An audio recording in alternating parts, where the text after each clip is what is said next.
Now, as promised, I wanted to show you how alternatives have done over the last two bear markets.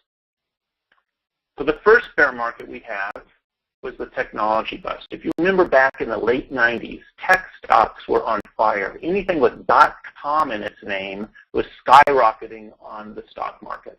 And that was doing great until all good things must come to an end.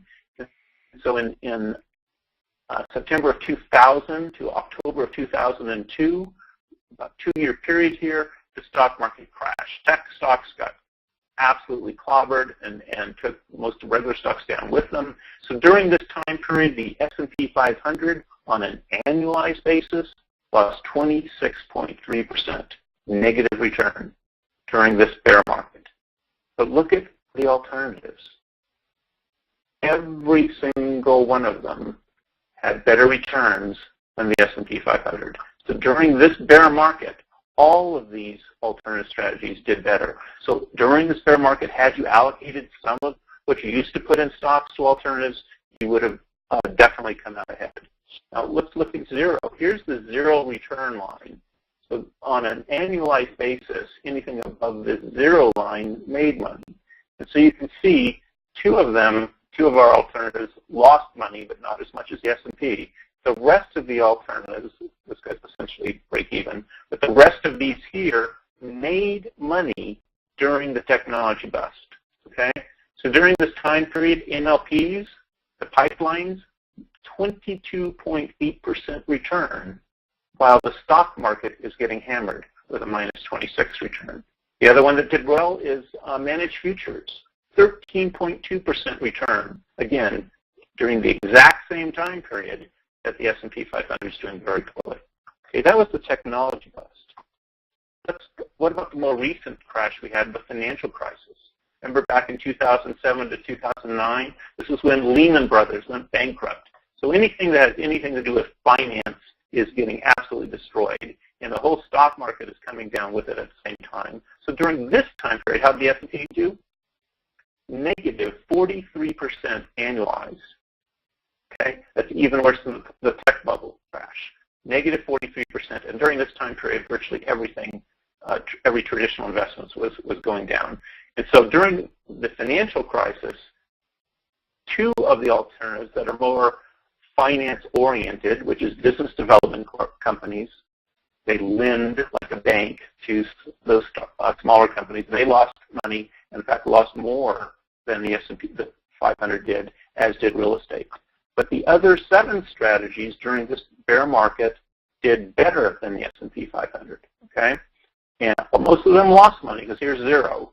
So all of these are losing money, have negative returns during this time period, but substantially better than what the S&P 500 did.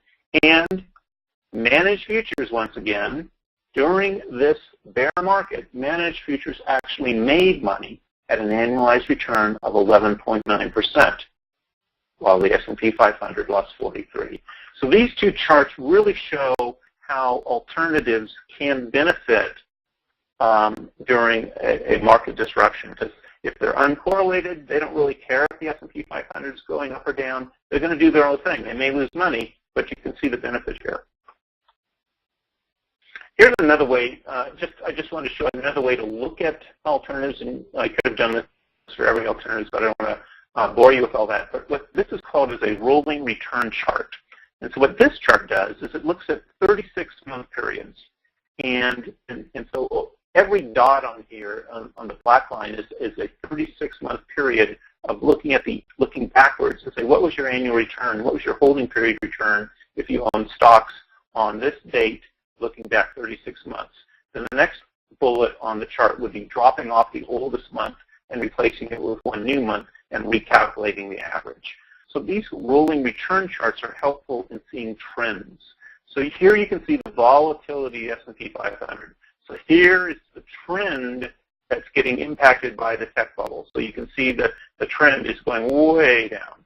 Okay, but these are 3-year holding periods. So I just mentioned during the tech bubble it lost, what, 24% or something. During a 3-year holding period, it only got as bad as losing 15, let's say. But you can see the trend, and then it comes back up, and then here's the financial crisis trend, and then more recently the stock market's been doing very well. and so we're doing here. Now, the other one I graphed on here was, just for an example, was merger arbitrage. Merger arbitrage is one of the more conservative strategies, and you can see why. You can see that its volatility on a trend basis is not flying all over the place. So it's generally hanging in here between, I don't know, 0 and 10% more recently and a little bit higher earlier is what managed futures have been, merger arbitrage has been doing. And one of the things that this can show you is that if you look at 0 right here, the 0 return line comes across here. And interestingly, if you held, historically, merger arbitrage for a 3-year period, you never lost money. So there's no point where the 3-year dips below the 0 line. So as a rule, merger arbitrage is considered a fairly conservative alternative strategy, and therefore, for example, might be a place if you wanted to reallocate some of your bonds, then you could put part of that in merger arbitrage. So one of the more conservative strategies. There's other alternative strategies that are much more volatile, and that maybe is where stocks